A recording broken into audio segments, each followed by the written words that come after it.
hello friends আজি মই আন এটা ৰেচিপি ভিডিও লৈ আহিছো আশা কৰো আপোনালোকে ভাল পাব যদি ভাল পায় প্লিজ লাইক শেয়াৰ আৰু কমেন্ট কৰিব নাপাহৰিব যদি আপুনি মোৰ চেনেলৰ নতুন হয় প্লিজ সাবস্ক্ৰাইব কৰি দিব আৰু কাষতে থকা বেল আইকনটো প্ৰেছ কৰি দিব যাতে মই দিয়া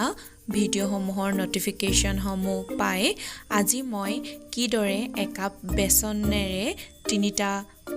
সামগ্ৰী বনালো চাওচোন পলম নকৰি ভিডিওটো আৰম্ভ কৰো এতিয়া মই এক কাপ বেসন লৈছো আধা চামুচ জিৰা লৈছো লগতে সোৱাদ অনুসৰি নিমখ লৈছো এতিয়া এইখিনি ভালদৰে মিক্স কৰি লম এতিয়া অলপ পানী ঢালি গুটেইখিনি এটা ধুনিয়াকৈ পেষ্ট বনাই লম আৰু মই এইখিনি 15 মিনিটৰ কাৰণে ৰাখি থৈ দিম এতিয়া মই কেৰাহীখন গৰম কৰি আধা চামুচ জিৰা গুটি দিছো লগতে মই নৰসিংহ পাত ইয়াত এড কৰি দিছো আৰু এটা সৰু পিয়াজ মই কাটি ইয়াৰ লগতে এড কৰি দিছো এতিয়া এইখিনি অলপ সময়ৰ কাৰণে মই ভালদৰে ভাজি লম এইখিনি ভালদৰে ভাজি লোৱাৰ পাছত মই ইয়াত এড কৰিছো অলপমান ৰেড চিলি পাউডাৰ ধনিয়া পাউডাৰ আৰু গৰম মছলা আৰু সোৱাদ অনুসৰি মই ইয়াত নিমখ এড কৰিছো লগতে দুটা মই সৰু সৰুকৈ কটা কেঁচা জলকীয়া এড কৰিছো এতিয়া এইখিনি অলপ সময় ভালদৰে ভাজি লম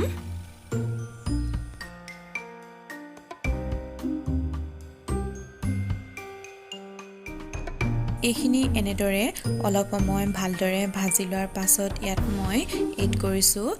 দুটা বইল কৰি থোৱা আলু আৰু এইখিনি ধুনিয়াকৈ ভাজি লম ভাজি লোৱাৰ পাছত মই এয়া ঠাণ্ডা হ'বলৈ ৰাখি দিম এতিয়া মই ভাজি থোৱা আলুখিনি এনেদৰে গুল গুলকৈ ধুনিয়াকৈ বনাই লম আৰু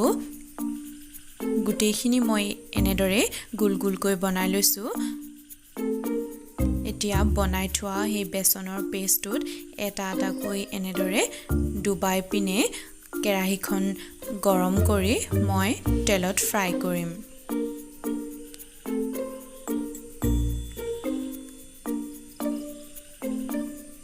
এনেদৰে মই গুটেইখিনি ফ্ৰাই কৰি লৈছো এয়া সক মই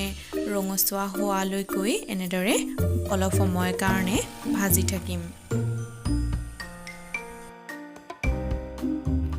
এয়া সক অলপ সময় মই এনেদৰে ভাজি থাকিলো আৰু এয়া ধুনিয়াকৈ সিজি গল এতিয়া মই এইখিনি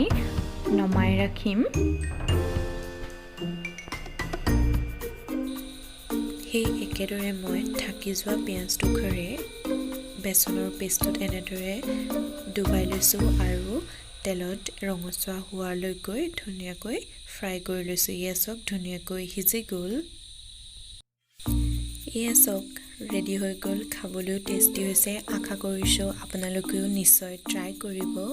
পুনৰ এটি নতুন ভিডিওৰ সৈতে লগ পাম আজিলৈ আহিছো তেন্তে বাই বাই